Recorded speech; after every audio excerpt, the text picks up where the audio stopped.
काही भागाचा अपवाद वगळता गेल्या 3 दिवसांपासून पावसाने पुनरागमन केले आहे। मात्र दररोज सायंकाळी आणि रात्री पाऊस पडत असून दिवसभर उन्हाचा तडाखा जाणवत आहे।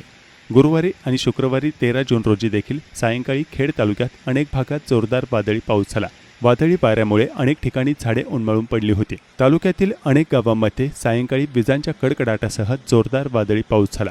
अचानक आलेल्या पावसामुळे अनेक नागरिकांची तारांबळ उडाली। वारे जोरात असल्याने अनेक ठिकाणी झाडे उन्मळून पडली। वादळी पावसाने रात्रभर आणि दिवसभर विजेचा खेळ खंडोबा सुरू झाला आहे।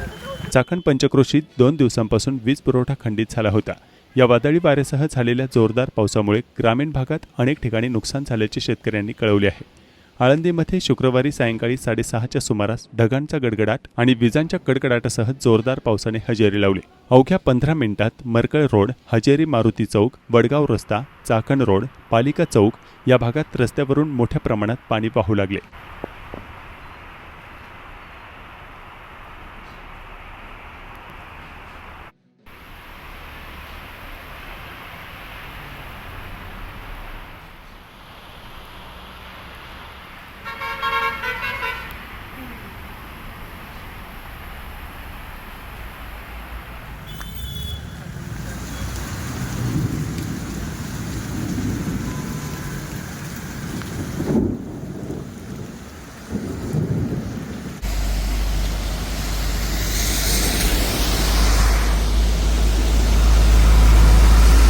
गुणगळ वस्तीतून विश्वजित गुणगळ बोलतोय।